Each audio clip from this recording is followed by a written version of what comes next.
አንድ አምላክ በሚሆን በአብ በወልድ በመንፈስ ቅዱስ ስም ታኅሳስ 25 በዚህች ቀን ከግብፅ ደቡብ ጻ ከሚባል አውራጃ መንጹ ስብራ ከምትባል ከተማ የከበረ አባት አባ ዮሐንስ ከማ አረፈ።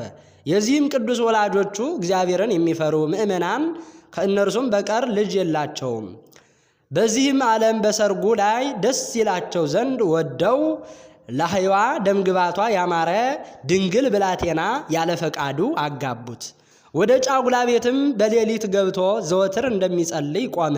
ወደዚያች ብላቴናም ቀረብ ብሎ ይህ ዓለም ፍላጎቱ ኃላፊ እንደሆነ አንቺ ታውቂያለሽ።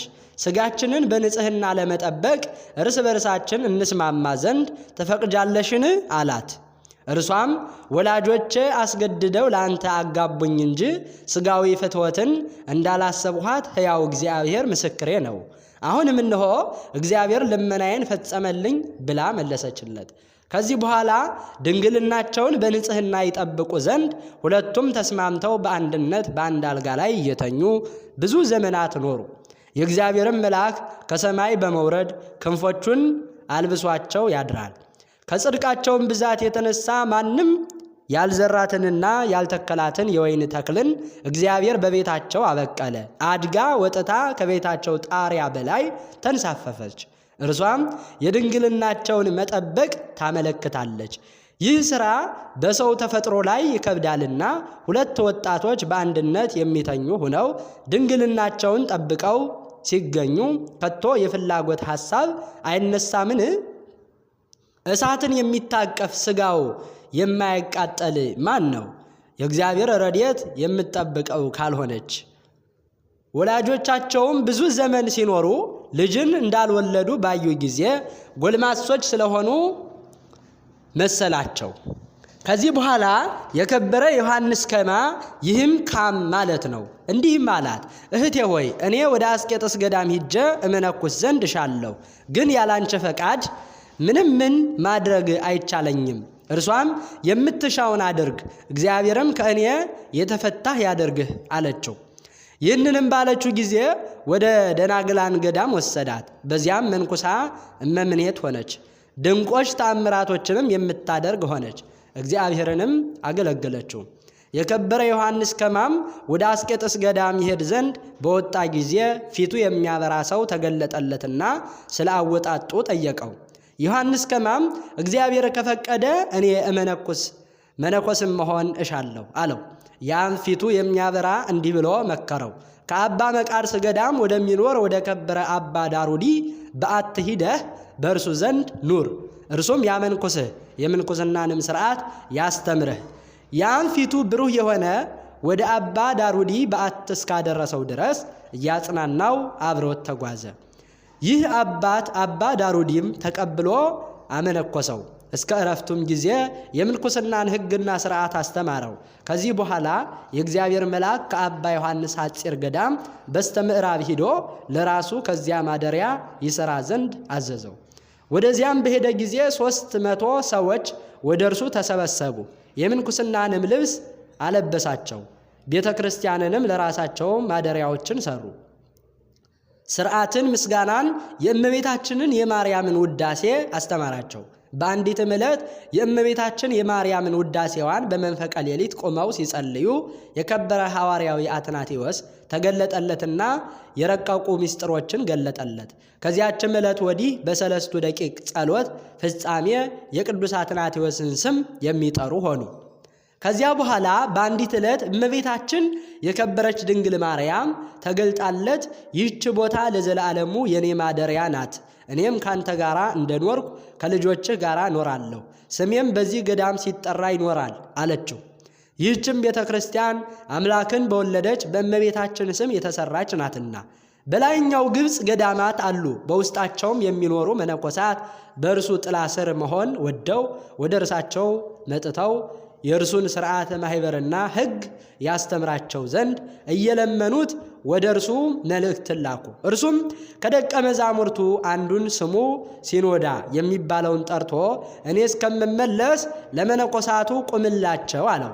እሱም አባ ዮሐንስ ከማ ከላይኛው ግብፅ እስከሚመለስ በእግሮቹ ቆሞ አላንቀላፋም። በምድር ላይም አልተኛም። በተመለሰም ጊዜ ቆሞ እግሮቹ አብጠው ተልተው ከእሳቸው ትል ሲወጣ አገኘው። አባ ዮሐንስም ልጄ ሲኖዳ ሆይ ለምን ይህንን አደረግ? እኔ ቁምላቸው ብዬ ያዘዝኩህ ስለ እኔ ሆነህ እንድታስተዳድራቸው ስራቸውንም እንድትቆጣጠር እንድታዛቸውም ነበረ አለው። እርሱም ከእግሮቹ በታች ሰግዶ አባቴ ሆይ ይቅር በለኝ ከበጎ ሥራ ምንም አልሰራሁምና አለው። ከዚህ በኋላ ከዚህ ከኃላፊው ዓለም ድካም ተለይቶ በዘላለማዊ የተድላ ማደሪያ የሚያርፍበትም ጊዜ ሲቀርብ ጥቂት ታሞ ነፍሱን በእግዚአብሔር እጅ አስረከበ። ለእግዚአብሔር ምስጋና ይሁን፣ እኛንም በዚህ አባት ጸሎት ይማረን፣ በረከቱ ከእኛ ጋር ትኑር ለዘላለሙ አሜን። በዚህችም ዕለት በሚዶናውያንና በሞዓባውያን ዘመነ መንግሥት የከበሩ 5ቱ መቃባውያን በሰማዕትነት ሞቱ። ክፋትን የሚወዳት ስሙ ፂሩጻዲዳን የሚባል አንድ ንጉሥ ነበረ። ከሥልጣኑም በታች የጸኑ ጭፍሮቹ አሉ።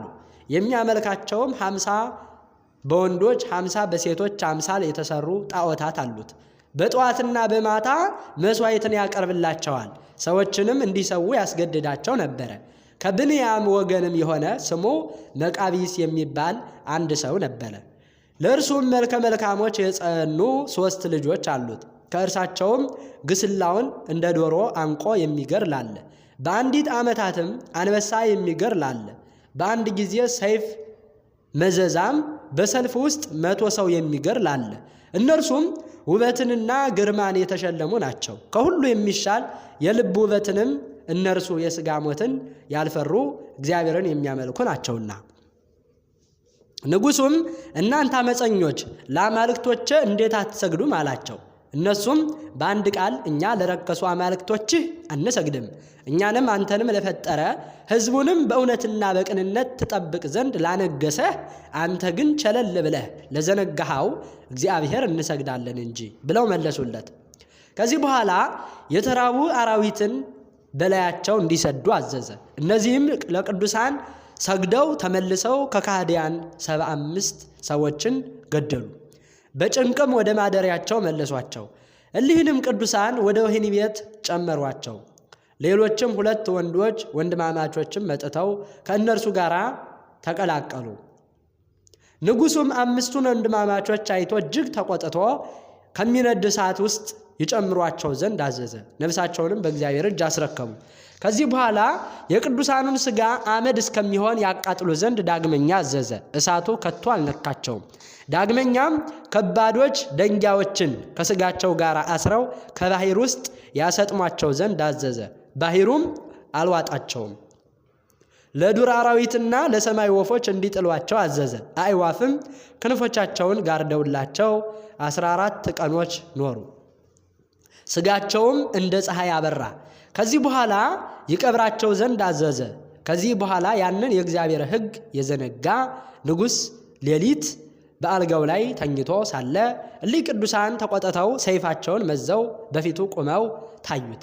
በነቃም ጊዜ የሚበቀሉት መስሎታልና ፈርቶ ተንቀጠቀጠ። እነዚያም የከበሩ ሰማዕታት ክፉ ነገርን ስላደረክብን እኛስ ክፉ ነገርን አንከፍልህም፣ በነፍስህ ፍዳ የሚያመጣ እግዚአብሔር ነውና ፍዳህንስ የሚከፍልህ ፈጣሪያችን እግዚአብሔር አለ። ነገር ግን ስለ ዕውቀትህ ማነስና ስለ ልቦናህ ድንቁርና እኛ ደህነኞች እንደሆን ተገልጠን ታየንህ። እኛንስ የገደልከን መስሎህ ድህነትን አዘጋጀንልህ። የጣዖቶችህ ካህናትና አንተ ግን ለዘላለሙ መውጫ ወደል የለበት ወደ ገሃነም ትወርዳላችሁ አሉት። ከዚያ በኋላ ከእርሱ ተሰወሩ።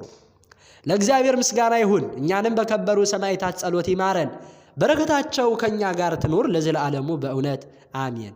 በዚህችም ቀን ደግሞ የከበሩ የመኮንኑ የኒቆላዎስና የታማኝ ሚስቱ ተጋዳይ የሆነች የታናሽ መነኮስ የዳንኤል መታሰቢያው ነው። ታኅሳስ 25 ቀን የሚከበሩ ዓመታዊ የቅዱሳን በዓላት ቅዱሳን 5ቱ መቃብያን፣ ቅዱስ ዮሐንስ ከማ እና የተቀደሰች ሚስቱ፣ ቅዱስ ዳንኤል መነኮስ፣ ቅዱስ ኒቆላዎስ መኮንን። ወርሃዊ በዓላት ቅዱስ መርቆሬዎስ ሰማዕት፣ ቅድስት ቴክላ ሐዋርያዊት፣ ቅዱስ አቡከረዙን ሰማዕት፣ ቅዱስ ዱማዲዮስ ሶርያዊ፣ አቡነ አቢብ አባ ቡላ፣ ቅዱስ አባ አቡፋና ጻድቅ፣ ታላቁ አባ ቢጻሪዮን ገዳማዊ፣ ቃሌን የሚጠብቅ በትእዛዜም ጸንቶ የሚኖር በረከቴን የሚያገኝ በእኔ ዘንድ የሚከብር እርሱ ነው። ቃሌን የሚጠብቅ በትእዛዜም ጸንቶ የሚኖር ሰው ሁሉ ከምድር የተገኘውን ድልብ ይበላል። ቅን ልቦና ያላቸው ደጋጎች ነገሥታት ወደ ገቡበት ወደ ገነትም ገብቶ ይኖራል። ዘአቅረብኩ ማሕሌተ አዘኪሬ አእላፈም ለተጸምዱከ ዘልፈ ለእለ ያነብብ ተወከፍ ዘንዴቴ መጽሐፈ እንተረሰይከ እግዚኦ ጸሪቀ መበለት ወኩፈ እምእለ አብኡ ብኡላን ዘተርፈ ነቢያት ቅዱሳን ሰባኪያን ሰማዕታት ጻድቃን ወመላእክት ትጉሃን ደናግል አዲዮ መነኮሳት ሄራን ባርኮ ጉባኤ ዛቲ መካን እስከ አረጋዊ ልሂቅ ወምንዑስ ሕፃን ለዘ ጻሐፎ በክርታስ ወለዘ አጻሐፎ እንዘይደርስ ለዘ አንበቦ ወለዘ ተርጎሞ በልሳን ሐዲስ ወለዘ ሰምዐ ቃሎ በዝነ መንፈስ በጸሎተ እሙ ማርያም አራቂተ ኩሉ እምባይስ ህቡረ ይመሐረነ ኢየሱስ ክርስቶስ አሜን። ይማረን።